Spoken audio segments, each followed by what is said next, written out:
But it seems like everyone, especially celebrities, are in the pursuit of beauty and longevity. Everyone wants a magic pill or a 30-day plan or just something that they can take to keep us looking a certain way forever. Now, there is a lot to be said about how screwed up society is for that pressure in general, especially that pressure that is unjustly put on women in comparison to men. However, we do need to talk about when the pursuit of beauty backfires. Who's going to tell them, or you, or me, when it just doesn't look good anymore? Understanding that that in general is subjective, beauty is in the eye of the beholder. But when do we have a decision about what is too far and whose opinion actually matters at the end of the day? Here's the thing.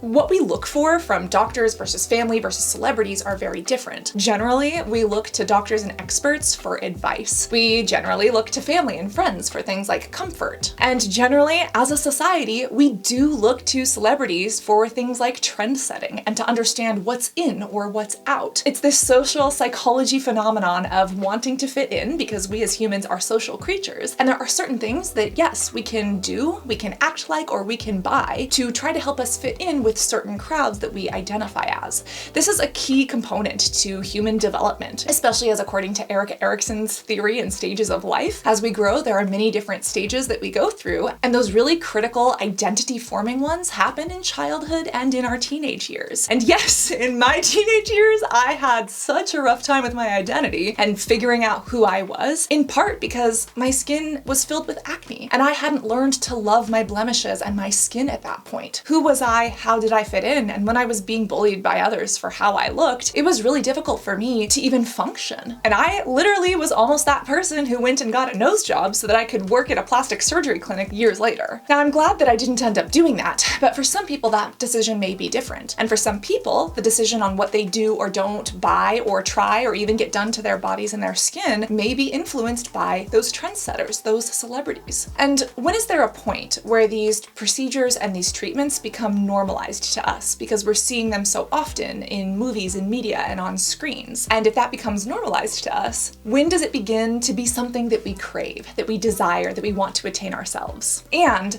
if those procedures backfire, but we're not talking about the implications or the negative things that could happen, how does that leave people who go in for a treatment that's supposed to be life-changing and confidence-building, but leaves them looking and feeling less secure than they even were before they went and got that treatment? Well, let's talk about treatments, specifically the most common medical and plastic surgery beauty treatments available today, because not only are these super common, but they're becoming more and more and more common. When you look at data and statistics, plastic surgery is way more prevalent than it has ever been in the past. And I have some theories as to why this is happening, specifically when it comes to exposure from what we're seeing and consuming in media, but also from the access to credit. You know, there are a bunch of people that I've personally seen come up on my For You page on TikTok who are talking about being financially strapped and limited in their very early 20s, but instead of going out for drinks, they're literally getting nose jobs and breast augmentations and plastic surgery and lip fillers because they are choosing to spend money on these procedures on credit rather than buying designer clothes or purses or drinks out with friends the way that used to be a little bit more normalized back when I was in my early 20s. As according to the American Society of Plastic Surgeons, these are the top 10 most common surgical beauty procedures that have been done for women in the United States. And these also include minimally invasive procedures. Number one is neuromodulator injections, such as Botox or Xeomin or Dysport. It's literally almost 9 million people per year.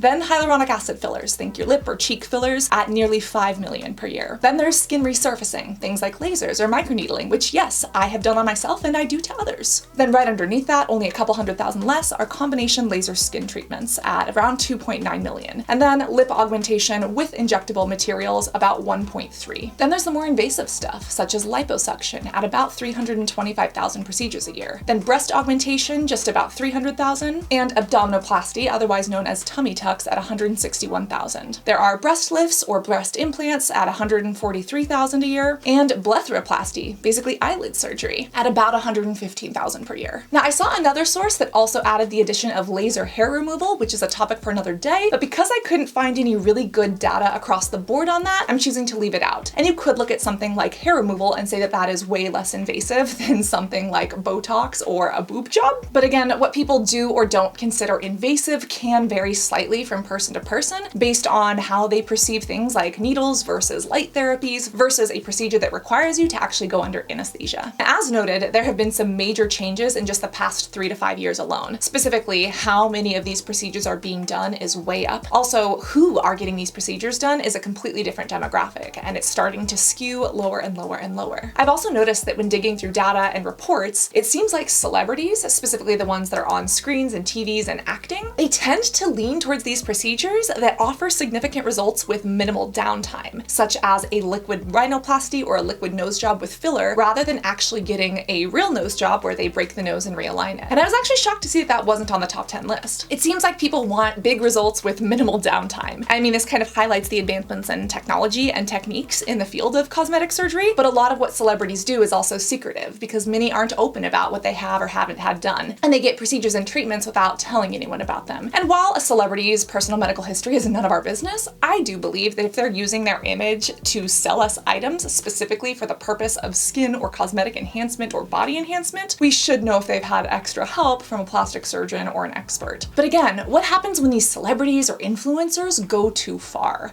What happens when they don't end up looking a way that they or the doctor or person doing the procedure even intended? For example, someone could call this quote unquote looking bad. Now from my perspective, these women are still absolutely beautiful. We're not judging them based on their appearance, but let's openly talk about, analyze, and criticize what happens when a procedure doesn't go as planned, or when the outcome isn't what was expected. I believe this is important, and I also believe it's important for you to see and know so that you can be aware of how the media or the people that you're seeing online or on TV is influencing the way you see yourself and the way maybe you compare yourself or measure up to them, which again, comparison is the thief of joy. You should only be comparing you to the previous you that existed yesterday. But I do believe these conversations are important, especially when we talk about the potential downsides that aren't often shared. Because if you're going to do something yourself, you should always know the benefits and the risks. But as a society, we should also analyze and assess what beauty means to us and why we even want to change ourselves to begin with. Because if we understand that, it becomes less scary and less serious, and we can start to build self-confidence in ourselves if we do or if we don't end up getting something done. And especially if you're considering a treatment or procedure, you deserve to know what could happen. Many of these celebrities have actually spoken about their regrets, what they wish had gone differently. Let's specifically talk about Kylie Jenner, who has been in the news a lot recently, especially for this specific image that kind of started floating around the internet, talking about the filler and the specific lines of demarcation that can be seen in her face. Many people have been criticizing her. There have been news headlines and YouTube videos and a whole bunch of articles written about how she has gone too far, how she has aged beyond her years. And while I do believe that that narrative is really harmful and hurtful, I definitely look at this image and I don't think that Kylie Jenner or whoever did this procedure on her intended to have this line of demarcation from what appears to be filler. Now, what this appears to be is cheek filler that has seeped throughout the face. And if you actually look at Kylie from this day in different angles, or you look at her other images, you can actually see that filler has also seemingly seeped outside of the border of her lips, which is called the vermilion border. This can often happen when someone goes in for fillers regularly. And it's kind of this phenomenon where if you look in the mirror every single day, you don't really see changes in your face. Just the way I would look in the mirror every day and I couldn't see changes in my acne when I was actually treating my acne due to the products I was using and the lifestyle changes I was making. I would just look in the mirror though, and every single day I couldn't see a change. But when I look back at photos, I'm like, wow, I made a lot of progress and I need to celebrate that. Well, in a similar way, the same thing can happen when we look in the mirror and we don't notice our face changing that much. Someone gets filler, they think it looks great, and arguably, generally speaking, it does. And then they want a little bit more and a little bit more. And that new normal for them becomes this filled lips, these heightened cheeks, this filled face. But then someone continues to add more and more and more, and they don't realize that maybe it's not looking as natural anymore. It's not looking the way it was first intended or the way they would have wanted. But because when they look in the mirror every single day and every single week, they're not seeing those major changes, they just know that filler is supposed to make them look good. At this point, it's making them feel happy. So they keep on going in for these injections, not realizing that it is veering away from looking even human to an extent. We've actually spoken about the alienized beauty look and just talking about and analyzing this. I'd really recommend actually saving this video to your watch later playlist. I'll link it in a comment below as well, and you should definitely watch it after this one if you haven't seen it already. Well, whether it's Kylie Jenner's filler that's seeping through her face and causing this quote unquote pillow face, or whether it's someone else that has obvious lines of demarcation from filler,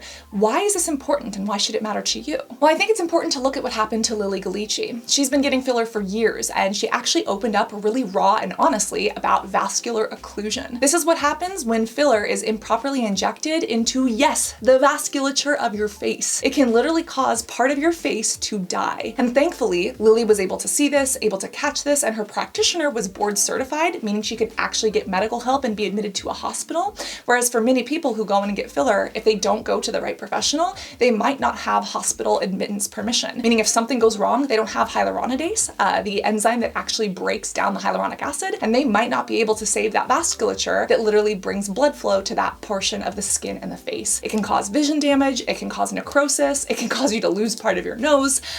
It's really scary, and it's one side effect that isn't often talked about. But this is why it's important to go to a skilled, licensed, and trained injector. There's also this beautiful woman who's actually a nurse, a medical professional herself, and she got lip filler that ended up leaving her what she considers botched. She's literally left without half of a lip because of a bad lip injection. And while it's less common to find men who have been open about their surgeries and treatments and procedures, Simon Cowell has actually opened up about how he feels that he went too far. He's specifically stated in interviews that he's not in denial about his injections, and he even spoke about how he feels he might have gone too far. He said, "I saw a picture of me from, quote, before the other day and didn't recognize it was me." Now for Simon, he ended up speaking about them, and he actually ended up getting them removed, which was a choice for him. But I really applaud him for even speaking up, because again, number one, it's hard to admit that you got something done, and then number two, to admit that it didn't work out or didn't look the way you wanted it to. And again, why does this matter? Well, number one, again, you could lose a potential eye or a lip or part of your face, but number two, we also don't know the long-term effects of fillers. Again, there are many different ones. They're usually made of hyaluronic acid. There can be things like Juvederm or Restylane, but there can be thicker fillers as well. There's actually an amazing doctor who looked at scans of the human face in an MRI machine, a magnetic resonance imaging machine that literally basically is this huge magnet that you go into, and it basically targets the water molecules in their body and it gets them all to go the same direction so that a picture can be captured of the soft tissues and what's going on inside your body. And from there, this doctor actually analyzed a lot of these scans of people's faces, and he was like, wow, a lot of people who had filler that they thought, quote, went away, hasn't actually gone away. They still have filler in their skin years later. And he's making the argument that filler really doesn't dissolve in the skin the way we once thought. It really just seems to spread. And again, we just don't know the long-term effects of this. And a lot of people are saying this is what causes that quote unquote pillow face. When filler is originally injected into the lips or into the cheeks, it looks great. It looks a certain way that they wanted it to and that it was intended. And then over time it starts to spread, and it just makes the entire face just look a little bit more puffy or a little bit more swollen. And listen, if pillow face is something that you want and it makes you look and feel great, then go for it. But if this is something that you're doing for society or for a specific person in your life who told you that you didn't look a certain way or that you should, we don't know the long-term implications, and your beauty is not as important as your health, especially because beauty standards can and do change. Health standards generally don't. Geez, put that on a t-shirt. Let's talk about Botox and neuromodulators. Again, another one of the most common procedures and treatments that people get done. These come under multiple names such as Xeomin and Dysport and Botox, but yes, it's basically paralyzing the muscles in your face so you cannot emote, and therefore the skin on top of that muscle cannot wrinkle. Yes, Botox can be done for jaw pain and for ear pain and TMJ and for headaches and migraines. That's totally different, and that's really encouraged. We know it's safe and very effective, especially for people who have chronic debilitating pain. But when it comes to Botox injections or neuromodulator injections in the face, again, no harm to those who want to do it or want that look, but there are some things that should be considered, and there are some things that can go wrong. For example, Madonna unveiled what people called a new face a couple of years ago. People point to the fact that her forehead doesn't move and her face just seems frozen. It doesn't seem to emote at all. A lot of people have also pointed this out with Kim Kardashian and Ariana Grande. Even I, in other videos, have said that when Kim Kardashian cries, it doesn't always look like her face is crying back. Now, why is this important? Again, if someone wants to get Botox or neuromodulators to prevent wrinkles, no harm, no foul, right? Well, true, but there are some potential side effects, and one of them can be Spock brow. Basically, if Botox is not injected evenly or injected well or at the right amounts, instead of getting a forehead that doesn't wrinkle, you can actually get a brow that just sticks straight up. And because Botox is a neuromodulator, there's really not much that can be done. We can use microcurrent in clinic to try to kind of rework that muscle and reactivate it. That is actually something that I do and I help people with. But if you've got Spock brow from some bad Botox, or if you have eyelid drooping, also called ptosis, because you're literally literal eye drops because of Botox or neuromodulator injections, yeah, all you can really do is just wait for it to wear off. But even though Spock brow or like this droopy eyelid can be bothersome, there's something that I think is even more important, and it's literal human emotion. You see, we as humans are social creatures. We grew up in these hunter-gatherer caveman pods, and we relied on each other to eat and survive and raise our children and things like that. And part of that is being able to communicate with, yes, language, like body language and tone and vocabulary, but also with our facial expressions. And here's the thing, have you ever noticed how many muscles are in the human face versus like the arm or the leg? Yes, in the arms and legs we have some very important muscles. Our biceps and triceps and our gastrocnemius is very important. But think about how many facial muscles we have in comparison to muscles elsewhere on the body. One of the reasons we have so many tiny intricate muscles in this tiny little space is because this is what helps us emote. This is what helps us connect, to raise our eyebrows in shock or disgust, or in sadness or sympathy or joy or exhilaration and excitement. These human emotions are integral to our ability to communicate. And if we are using neuromodulators to prevent ourselves from lifting our forehead so it doesn't wrinkle, are we erasing some of that communication that we have non-verbally? Are we stopping ourselves from being able to express joy or laughter or even anger or fear? I mean, heck, if I ever got Botox and neuromodulators, I would not be able to make YouTube thumbnails. Have you seen my YouTube thumbnails? Come on, you've seen my YouTube thumbnails. If you're not subscribed, you gotta subscribe at least for the thumbnails, okay? Come on, come on. Anyways, there's definitely something to be said about the societal pressures that tells people, specifically women, to erase their wrinkles and to prevent wrinkles to always look a certain way. But when does that come at the cost of actually erasing the ways that we communicate and connect? And again, at the end of the day, is it really that beneficial? If anyone gets neuromodulator injections, whether it's a celebrity or you or a friend, again, it's not a bad thing. We just need to be aware of the societal implications that are, number one, pressuring us or influencing us to do this, and then number two, the things that can go wrong or the things that can change about us in our communication, just so that we can be aware of it. And that's the other thing, is that a lot of these things tend to build up on each other and they kind of creep up on you. You know, you start with one thing and you go to another. That's definitely what happened to me. I started trying to use face washes for my acne and they were really, really shitty. And then I graduated onto medicated face washes and then acne medications. And then I started to do things like laser that ended up really working well for my skin. And if you're curious about what treatments and procedures and tweakments I have or have not had done, I've actually opened up really, really honestly and brutally raw about that in a video that you should watch here. And for me, the lasers and procedures is kind of where I stopped, and then I started helping others with things. But it's definitely something that you can just start adding on and becoming normalized to these procedures. Which again, it's not a bad thing, but where does it stop? And when it doesn't look ideal or as intended, which some people might consider calling it quote unquote bad, well, when does that come to someone's consciousness and awareness? When do they notice? And I even have to talk about this because it literally happened with my lashes. You see, I've been getting eyelash extensions for like 2 years now, and I always get the classics. I want it to look like I woke up bright-eyed and bushy-tailed and I don't have to apply mascara. I literally love them and I've spoken all about them. Well, recently I was traveling and I needed to get my lashes redone because they do fall out eventually. And I was looking at this girl's Instagram and seeing kind of, you know, what types of lashes she could do. And I saw this look that was a little different than what I normally get, but I thought it was gorgeous. And I was like, oh my gosh, I'm gonna get that one. I decided to try a different look. It was like a different lash style. And I looked in the mirror and to me, it just kind of looked normal, a little bit extra. But I didn't realize they actually looked really heavy on me. It kind of looked like I had fans on my eyes, and even you guys pointed it out in some YouTube videos. And again, for me, I didn't realize that they were looking heavy or a little bit overdone because I was just adding them one at a time. And you see this, what I have right now, my classics, it became my new normal. And so I felt like I needed something more intense. Now again, I personally feel like when I had these kind of flared lashes on, it just looked like I had falsies or like a thick coat of mascara. But it was actually a video, I think it was Dr. Corey Hartman, came up on my Instagram feed, and it was of a girl who was a gorgeous woman, but she had these really thick lashes that you almost couldn't see her eyes. And Dr. Corey stood up and he was like, who's gonna tell her these don't look good? Like, it's creating shadows underneath her eyes and you can't even see, you know, her pretty irises. You can't even see what's going on with her face. And I looked in the mirror and I realized, holy crap, I am going down that road. And I really thank Dr. Corey Hartman for calling that out because it made me realize I was doing that exact same thing where I add things on, add things on, add things on, and I don't even realize when it's become quote unquote too much. And again, in the grand scheme of things, is it too much? Probably not. That is subjective, your opinion, anyone else's opinion as well. But for me, it was deviating from what I actually wanted and what I originally went in for. And it was difficult because even though it was happening to me,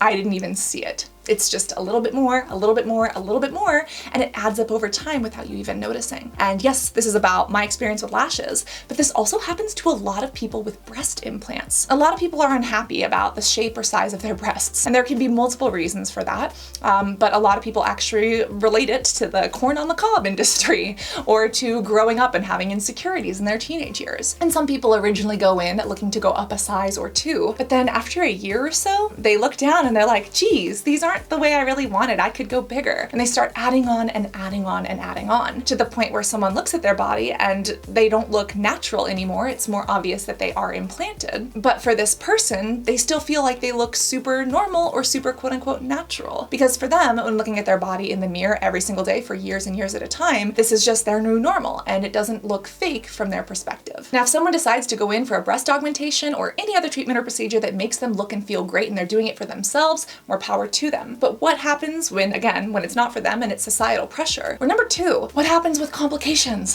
like rippling? There's actually someone named Jody Marsh who has been criticized for this online. And people say that when you look at her, you can actually see the rippling of tissue over her implants. And they're criticizing her for that. Again, even certain Kardashian sisters have been looked at and analyzed from different angles, and people say that you can literally see the implant moving around. And if someone wants to show that they've spent money on these things and that makes them feel good, again, more power to you. But what happens when someone feels insecure, they see media of women who have certain looking breasts, they go in for a procedure or treatment to achieve that look, and they end up with something that is rippled, or they end up with a monoboob. I was actually trying to help someone who went to a foreign country for a procedure, and her breast implants were implanted so horrifically wrong that she ended up getting a monoboob, and she's allowed me to share some of these slides and pictures. Look at this. She's had to get revision surgeries because a doctor f***ed her up. He botched her, and she had to pay for this as well as the revisions. And she was just going in to get a little something to make herself feel good, and now she's left with headaches, with body aches, and with financial concerns that she was never anticipating. And yes, when done right, breast implants can look very, very natural. But for some people, this is still a concern, and especially when people start to get bigger and bigger and bigger, it can actually cause issues like severe back pain. Because when you have this much weight on the front of a chest, it can be a lot to hold up. And there are women who are naturally endowed in this area, many of who actually opt for breast reduction surgery, just to actually help with that massive amount of pain that they carry around every single day with all of this excess breast tissue and weight. And yes, breast augmentations and boob jobs have come a long, long way throughout the years, but there still can be some issues. And the actual implants that used to be used are very different than what is used today. The ones today tend to look and feel a little more natural, but there are some people who had the original implants and they've actually experienced what's being colloquially called as breast implant illness. Literally, they are becoming sick because their body is rejecting these implants. There's some women, their body is actually creating a capsule around the implant, which is like a hard calcification essentially. It literally feels like a hard rock as opposed to a normal feeling of tissue. And then for other people, it's causing them to be physically ill, to be sick, to have headaches. And there have been some very brave, amazing women who have opened up about getting their breast implants removed because of the literal sickness and illness that they ended up having to live with. Even Ashley Tisdale is one celebrity that opened up about her health issues after having surgery. It was, I think in 2020 in an Instagram post, she shared that she decided to get her breast implants removed. Even SZA spoke about removing her breast implants due to a cancer risk. She's the girl who sings the song, "I want a big boy, I want a big boy," but apparently she doesn't want the big boobies because her mom actually struggled with breast cancer. And she went on a podcast that was actually run by her doctor and spoke super brutally, honestly, and bravely about this and about her decision and the risk that she felt that she was exposing herself to by having breast implants. And breast implants, while super popular, are kind of falling out of favor a little bit more. I'm not exactly sure what the reasons are for this, but if anyone wants to share sources or talk about it, I'd be fascinated to know. But I did also note that nose jobs, aka rhinoplasties, are also kind of fallen down the list. People aren't opting to get them as much anymore. And one of the reasons is because of the downtime. You see, when someone gets a nose job, a traditional one, it's literally breaking or shaving or modifying the nose, and that takes months, if not years years to heal. You have to sleep upside right, you have to go in multiple times to get things pulled out of your nose, and the nose actually doesn't set for a good 6 months. Literally, after the procedure is done, you're not gonna know what it looks like because there's so much swelling in the area, and it takes a good half a year for that swelling to subside so you can actually start to see the form of the nose. And because of the downtime, a lot of celebrities aren't doing them anymore. They're opting for things like liquid nose jobs or just very minor shaving as opposed to a full break and rebuild. And one of the reasons is because if celebrities are constantly on screens, whether it's on TV or on social media, they can't go 6 months anymore without being seen and people seeing their nose bandages. Whereas with traditional film and medias before social media was a thing, they would film a movie and they'd have a good 6 to 8 months, you know, to do whatever treatments and to recover before they started filming for that next movie scene. But now, because of social media, people are out and about everywhere. They're sharing their lives on Instagram stories and on TikTok and everywhere else. And you best believe if someone gets a nose job and doesn't want the world to know about it, they're gonna have to hide it for 6 months. And that's really difficult in today's day and age, which is why some of these alternatives have kind of started popping up. But when it comes to nose jobs, there have been celebrities who have number one, denied it, and then number one, spoken about it and the complications that can happen. For example, Bella Hadid literally finally admitted to having a nose job at 14, which is so young. Your face isn't even finished developing at that point because the face changes over time. Here's actually some of my acne photos from when I was a teenager. These are from my dermatologist at the time. Look at how different my facial structure was. You can see my entire face structure changed just as I aged and got older. And I was even older than Bella Hadid when these photos were taken. Now she's opened up about this, and I'm so glad because, again, if celebrities are using their beauty and their image to sell us something, which Bella Hadid as a model literally does, it's important that we know what is real and what is real with adjustments so that if we do end up comparing ourselves, which we should never do, but it's inevitable, it happens anyways, we can at least know what we're comparing ourselves to. Remember, the reflection that you see in the mirror is very different from the reality that we think we're seeing in social media or on TV. Your reflection is not the same as someone else's retouch, whether that retouch is with Photoshop and filters or whether it's with surgery and augmentation. And Bella Hadid has opened up about wishing that she didn't change her nose. She feels like she maybe could have grown into it, and her nose was something that reminds her of her ancestors, and she's kind of sad that, you know, she ended up changing that. And there are many people who actually end up getting multiple nose jobs. Dr. Yoon is an amazing plastic surgeon, and he often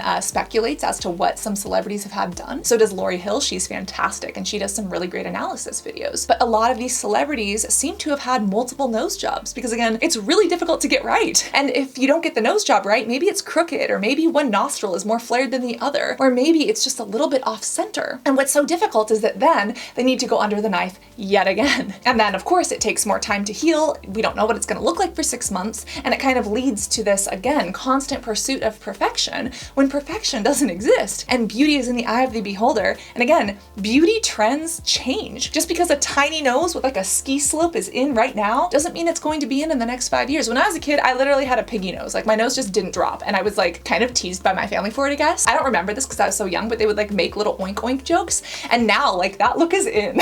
But could you imagine if I had kept my oink oink nose, been bullied throughout my entire life, and then all of a sudden now it's trendy? Or what about someone who has a big nose and is being teased now because a thin nose or a tiny nose is in, and in the next 5 or 10 years, because everyone has gotten a nose job and has a tiny nose, all of a sudden big noses are going to be in and beautiful again. Again, beauty trends are so subject to change, whereas health trends generally aren't trends. They just don't. And again, when it comes to nose jobs and multiple revisions, some people even have breathing problems. Now there are some people who have breathing problems to start with, or they've gotten into an accident and that's why they get corrective rhinoplasty or a nose surgery. You know, in my opinion, it's very different if you're looking to just be able to breathe out of your nose versus actually getting something that changes the look of your face. But if someone wants to change the look of their nose, more power to you. Just understand what is influencing that. And again, why does this matter? What does this mean for you? Well, recognize that even celebrities who are being secretive about their treatments and procedures, many of them have had multiple nose jobs. And if you're going to get a nose job, you might end up being one of those people. Again, I am so in love with Lauryn Hill and with,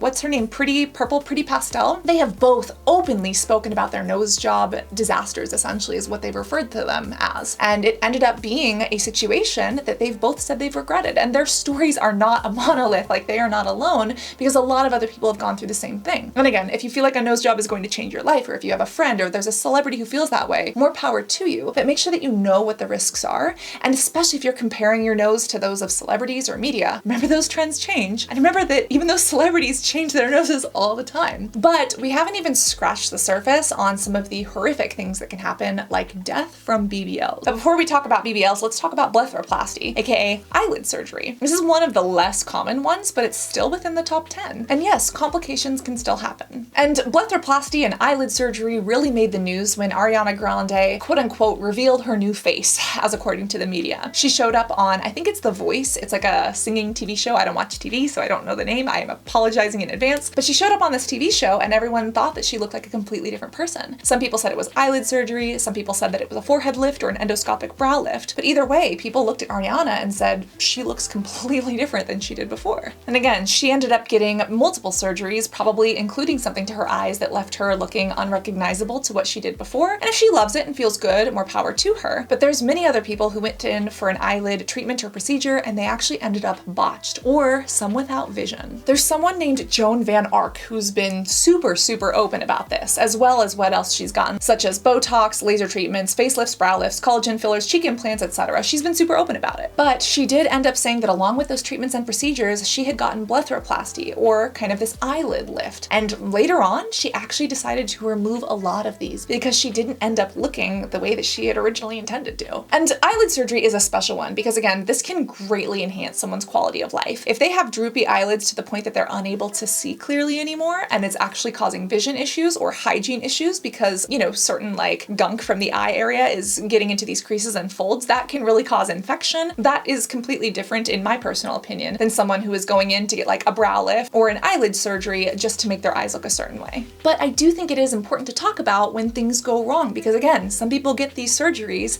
and they wake up and their eyes will no longer close. Yeah, they can't blink anymore. So much tissue has been removed or the lift has been done to the eyelids or the brow or the forehead in such a way that they can't even shut their eyes anymore. There's also a major risk of infection and of vision loss. And this is why if you are going to get this procedure done or any procedure, you need to go to someone who is a trained professional and again, who has the ability to admit you to a hospital if something goes wrong. And unfortunately, especially when it comes to the eyelids, I personally think this is one of the more major ones because of the potential implications to vision and how concerning that is.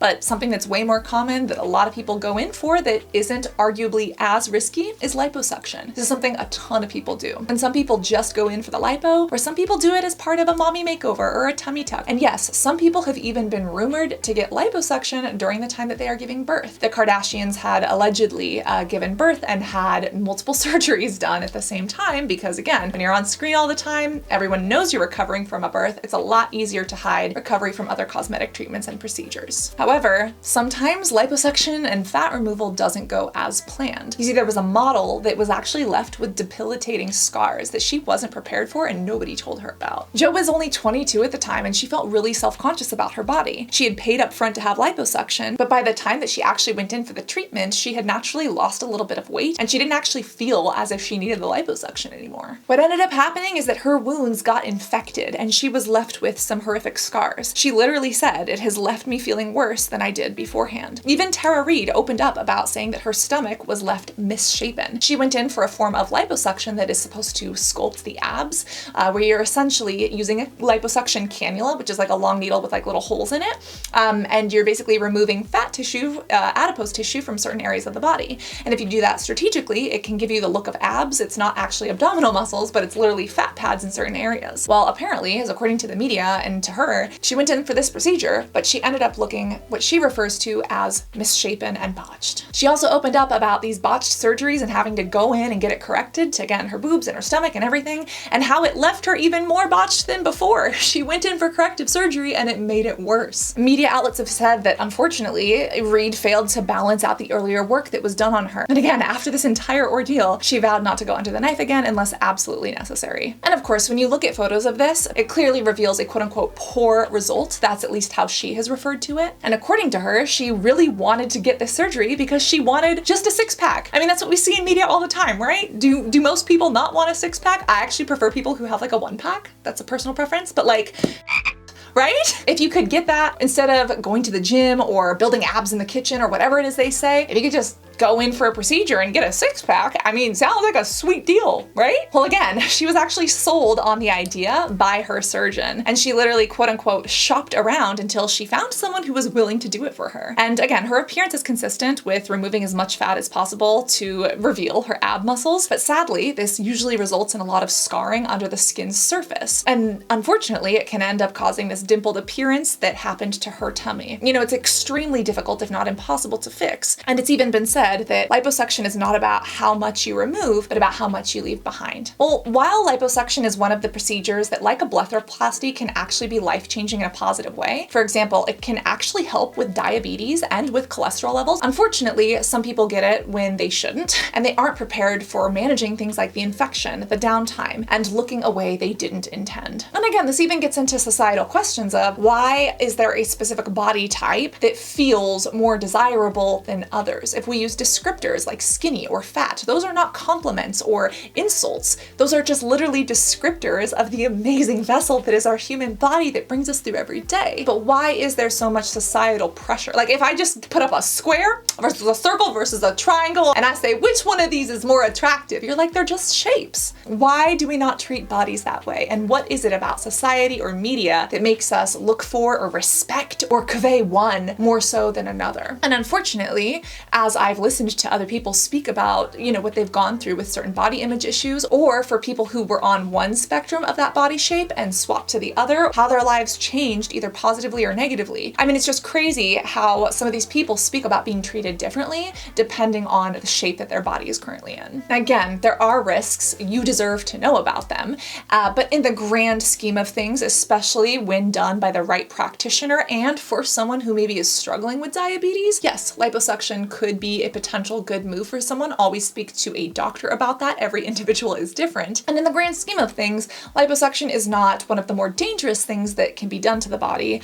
Unlike what we gotta talk next about, which are BBLs, which are one of, if not the most dangerous cosmetic surgery treatments that are being done in the entire industry. Literally, the mortality rate, the death rate of a BBL, otherwise known as a Brazilian butt lift, is 10 to 20 times higher than other cosmetic procedures. This deserves a video of its own, but let's talk about BBLs and some of the negative things that can happen, or again, when someone goes in for a BBL and it doesn't look the way they intended. Who's going to talk about it? Who's going to tell them this maybe objectively doesn't look good? Specifically, there's this one girl who went in for butt implants, which is slightly different than a BBL, but her butt implant literally flipped. It looked like a dinner plate under her skin. And she ended up going on this show called Botched where she tried to get revisions for it. But let's talk about the BBL, the Brazilian butt lift, which is usually combined with liposuction, where a doctor, or honestly, a lot of times an unlicensed person, will literally take fat from elsewhere on the body and inject it into the butt. Now, the reason that I say an unlicensed person is because a lot of doctors have flat out refused to do this procedure because of how dangerous it is. The biggest danger is a pulmonary embolism. Basically, if fat gets into the bloodstream, it can cause a clot, literally in the heart, in the lungs, in the brain, specifically though in the lungs, because a pulmonary embolism is an embolism in the lungs, and it can literally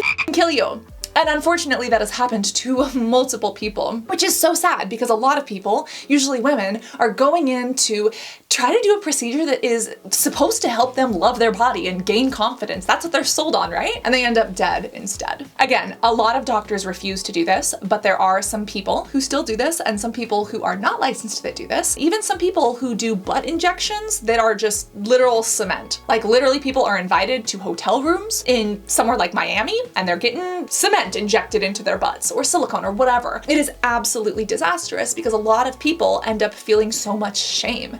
They, number one, didn't want to admit that they went in for a treatment in the first place, and now they're misshapen, they don't look right, it doesn't feel right, they can't sit, there's a lot of times infection if they don't die. And what are they supposed to do? Again, when done wrong, they can, number one, look misshapen, and who's going to actually talk about this so that we know the risks and dangers? But number two, again, the risk of death and infection is huge in these procedures. There's someone named named Bonnie Louise Cooper, who literally spoke to a news outlet called ITV News, and she said she was rushed to the hospital in an ambulance after collapsing at home following a liquid BBL. And she explained that the doctors told her she had contracted a life-threatening infection, sepsis. And that is absolutely terrifying. Thankfully, she's alive to tell the tale. And fun fact, I've actually had sepsis before as well. We don't know why it happened, but I have had sepsis and meningitis, not from any treatment or procedure, just because I contracted it. It was actually terrifying, and it was right around the time that COVID was starting.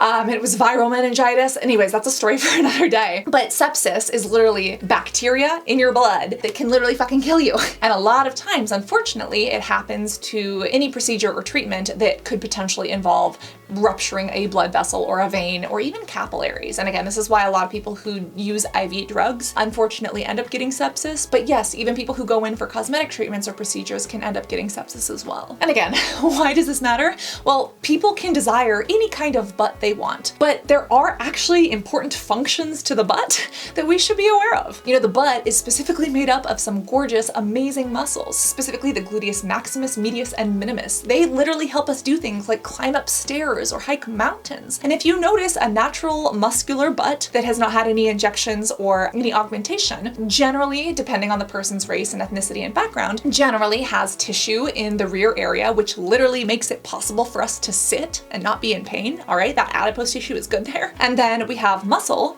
layering over that, and then we have skin on top of the muscle. And there's usually a little bit of a dip in the sides. And while that is totally normal, depending on the race or the ethnicity that you're looking at, there are some injectors that will actually go in and inject those hip dips just to give people this rounded, basically Kardashian style look. And again, if that's the look someone's going for, like, more power to you, go get it. But what does matter is that if we are augmenting the butt to the point that we can no longer climb stairs, we can no longer use those amazing muscles, or it hurts to sit on, which is literally why there's adipose fat tissue in the butt to help us cushion when we sit down, and a procedure literally makes it uncomfortable, if not impossible, to participate in daily life, yeah, that's absolutely detrimental. Not to mention, a lot of people who go in for BBLs, they want to look good in a swimsuit, they want to look good in their outfits, they want to feel a sense of confidence, and if they're left with dimpling or wrinkling or an unevenness or one cheek that's larger than the other, you can bet that's so psychologically damaging, because they came in with an insecurity that this treatment or procedure was supposed to fix, and they were left with something that arguably, for people who have spoken about it, is worse than what they started with. And again, not to mention, the biggest thing in my opinion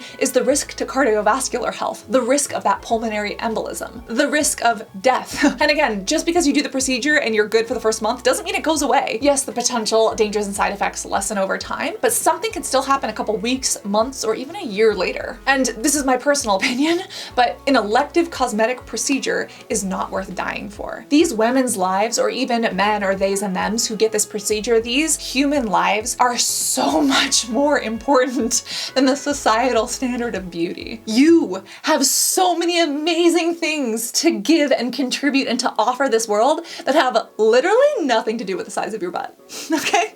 Sometimes we just need to say it as it is, okay? Okay. Again, I'm so proud of Cardi B for literally speaking out about this and talking about illegal butt injections. She literally took to Instagram in 2022 to talk about plastic surgery regrets. And she literally told fans that they should stay away from enhancing their features. She says, quote, "In August, I got surgery and I removed 95% of my biopolymers. If you don't know what that is, it's ass shots. It was a really crazy process." She said, "All I'm going to say is that if you're young, if you're 19, 20, 21, and sometimes you're too skinny and you're like, oh my gosh, I don't have enough fat to put in my and you resort to ass shots, don't." She has been super brutally honest and open in the past about paying $800 for illegal butt injections that she literally got in a basement in 2014. And I am so freaking proud of her to not only speak out about this because of her negative experience, but to help other girls and men and non-binary friends see what the potential is of what can happen, and to talk about the risks and the damage that she went through. Because a lot of people go in for these procedures thinking they're going to be, again, a quick fix or like a little pill or just an injection that gives them this confidence. But if you start out not having confidence in yourself and you look for a treatment or a procedure or a tweak to make you confident, The confidence doesn't happen here or here or here or anywhere else. It happens in here. And if you feel good about your body, it doesn't matter if you do or don't have implants, you can still feel good about it. That's something that I had to learn in a really difficult way about my acne. I literally thought that if I could just get clear skin, I would finally be happy. I'd finally be attractive enough to get a good job. I'd finally have a nice relationship. My life would just be perfect. And that wasn't further from the truth. While I was still struggling with my breakouts, I worked really hard. I was in years of therapy. I put the stupid affirmations up on my mirror while I brushed my teeth every morning, and I started to love myself even when I had pimples. And that was revolutionary. Seeing that I could live judgment-free in my own head was foreign to me because I had grown up having this negative chatter in between my ears. And finally, I was able to capture this confidence. And finally, when I did end up getting clear skin, it didn't really matter. And again, I still get breakouts, but like it didn't really matter. And I don't let these breakouts like literally on my back and my body stop me from wearing a dress like this or going swimming or having a good time. And that's the thing, is that if you or a friend or a celebrity thinks that this treatment is going to do amazing things for them, is that as important as what's going on in here? I definitely think we do need to do a video on pretty privilege because there is something to be said about that. And I think it would be naive and just incorrect to assume that there is not an inherent bias in society against what is considered quote unquote attractive. And again, attractive is subjective because beauty is in the eye of the beholder, but is it symmetry? Is it mimicking what we see in media? What is it that makes up attractiveness? And for people who are more in line with what we see publicly, do they get special treatment? I think that's a video all in its own. But back to the butt. It's also crazy to me that a lot of these plastic surgery treatments and procedures, like the Brazilian butt lift, are literally trends. Like, when did our body shape and when did our nose shape and our lips, when did that become a trend? I mean, look at it. Liposuction was originally in, right? It was the Baywatch body with the big boobs, the blonde hair, and like the liposuctioned body. Then it was all about the BBLs. It was all about the Kardashian look and the hourglass body and having a thick ass. And now everyone's on Ozempic or Wegovy, losing weight and becoming twigs again. Do you see how it's literally one side of the spectrum? Then everyone chases this over here, and now that it's become too common, all the celebrities and trendsetters are like, oh, let's go back over here. And then society's like, oh, we want this instead. You literally can't make everyone happy. You'll literally never make society happy. At the end of the day, what makes you happy in your own body? And if you're doing something for you, if your friend is doing something for them, go for it, celebrate it, rejoice it. But if you're doing it for someone else, or for society, what happens when that someone else or when society changes their mind? And in a weird way, I had to ask myself this exact question. Not when I was going to work at the plastic surgery clinic and I was literally going there for a job interview and they basically tried to upsell me on a nose job by telling me that my nose was the wrong shape. Well, it wasn't that, but it was actually when I was IPLing my legs at home. I did what is known as laser hair removal at home. It's not actually laser, it's IPL. But when I first started testing the Kenzie on one leg, I literally had to ask myself, this is a permanent decision that I'm making.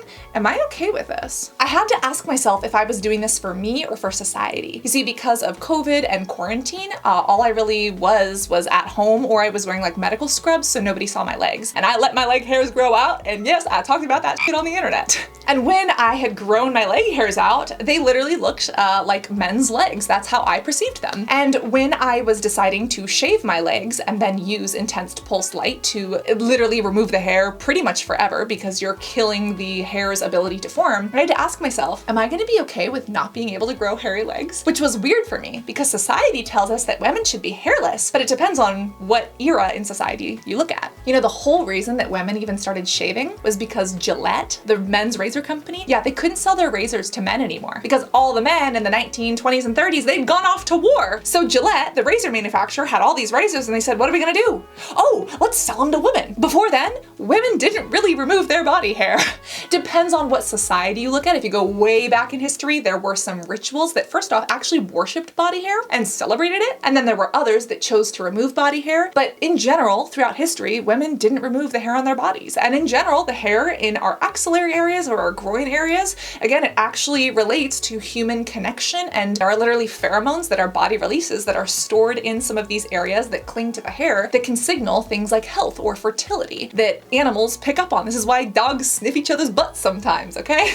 Like, Like, this gets into a whole different topic about body hair in society, but the only reason we removed body hair was because Gillette needed to sell some razors. And yes, since then there have been influences such as media that always depict people, specifically women, but sometimes men, in looking a certain way, and that is often hairless. Although again, it is kind of a pendulum that swings. And for me, I had to ask myself, am I removing my leg hair because I want society to like look at me and think that I have model legs, or am I doing it for me? And when I actually thought about that and kind of dug into my reasoning, I realized, you know, I like the feeling of having smooth legs when I'm falling asleep at night. And because I have naturally curly, frizzy hair that looks like this when I don't smooth it out, well, that hair isn't just curly on my head, it's curly elsewhere on my body too, which includes my armpits and my leg hair. And that curly leg hair actually gets a lot of ingrowns that are really painful for me. Actually, if you look at my armpits right now, one of my armpits has been IPL'd with the U-like. It's pretty much hairless, but the other armpit I haven't IPL'd, and so I still shave just my one armpit. But you can see that like I get ingrowns in this armpit still from shaving. And it was when I was originally looking at doing this procedure and this treatment for myself at home, I realized, you know what, I am doing this for me and not for society. And for me, I just didn't really like the feeling or even the smell of my own leg hair. So yes, I am actually very happy that I permanently removed the leg hair on one leg and one armpit. It's been an awesome decision for me. But I'm so happy that I was able to like analyze why I was doing it, what the desire was, and I was able to make a choice that's for me. Because when I hold up my armpits, you don't know which one I shaved and which one I IPL'd unless I told you. And for me, I was happy that I was able to kind of dissect that. And I wished that I had had that mentality and those critical thinking skills back when I was 16, back when I hated my body, when I hated my skin, when I hated my hair, and I still struggle with my hair. I mean, look, I smooth it out. I'm not wearing my natural curls today, okay? There's still insecurities that I have, and there's still things that I go through. And it is super difficult, not just for me, but for other people, for celebrities as well, and for you, because of literally this constant societal pressure that we are bombarded with. People telling us how to look, what to do, what we need to do in order to fit in with the in crowd, right? There are so many pressures that are constantly being put on us. And at the end of the day, it's like, how do we critically address that and figure out what is going to make us look and feel and be our healthiest, our safest, and our happiest? And when it comes to a bunch of celebrities that are getting these treatments and procedures done, when is someone going to tell them when, number one, either it doesn't look the way they intended? Some people might venture to say that it doesn't look good or that it doesn't look normal, but when are people going to tell them about that? And in my opinion, what's actually important to discuss is, when are people going to talk about the potential harmful side effects? It's not meant to scare someone from getting something that could be life-changing in a positive way, but it's really important to know the benefits and the risks. Any good health practitioner will tell you the benefits and the risks of every single medication, treatment, or procedure you do. But I feel like with this pressure of social media and constantly being bombarded by all of these images and quote unquote what is beautiful or what should be desired, we just see the potential outcome and how happy and healthy and like lively these people seem to be. And we aren't actually addressing the things that can go wrong. And we aren't actually shining the spotlight on literally like the bravery and the courage that so many people have had when opening up about their experiences and what they've gone through that didn't end up leaving them the way they had originally intended. And again, with societal pressures, especially the way that they are unfairly put on women versus men, it is, I mean, God, it feels nearly impossible, right? As someone who works in the beauty, the medical aesthetic, and literally the social media beauty industry, I see it everywhere, and it's still hard for me sometimes. But if there's one thing I want you to remember, please take this home, write this down, send this to a friend or a family member that needs to hear it, but please listen. What you look like has no impact on the amazing things you can do for this world. Your talents, your skills, your knowledge, your bravery, your creativity, your kindness, the things that you intrinsically have that are so core to you are so important for your friends, for your family, for society around you to experience. And you know what? None of those things have to do with the size of your nose or your lips or your butt or your boobs or your body or anything else. It doesn't have to do with the color or the texture of your skin or your hair. And if you want to go do something because it makes you look different, you're trying on a new identity, you're playing with something fun, or you think you feel good, go for it. Celebrate that. Enjoy the process of creativity and change. But do not ever let society or a man or a woman or a person tell you that you are not good enough because of the way you look. Never let people or products and advertisements and procedures dull your shine or prevent you from literally changing the lives around you just by expressing your core values, your gifts, and who you are. And those gifts and those things about you have nothing to do with what you look like.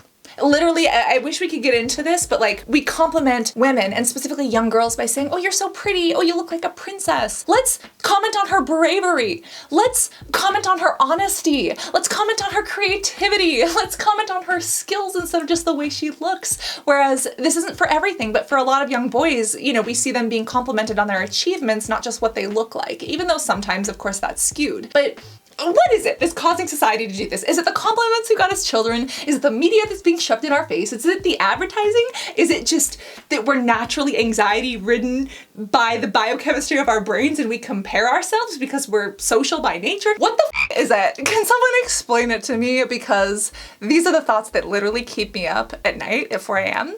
And they are literally the things that make me sit here for an hour talking to you about this. Because I believe if we analyze and scrutinize and dissect them, we can better understand ourselves, others, society around us, and how to actually look and feel and do better for the world that we all share and get to live in. Anyways, thank you for coming to my TED Talk. There are some very important links as well as other videos and even medical studies listed below on these topics. Please go check them out. Click here for the next video and please share this with someone that needs to hear it, because I well know that 16-year-old me struggling with my acne and my self-esteem needed to hear this. But YouTube didn't exist at that time, so. Always remember to be beautiful, both inside and out, and I cannot wait to see you in this next video. Love you guys. Bye.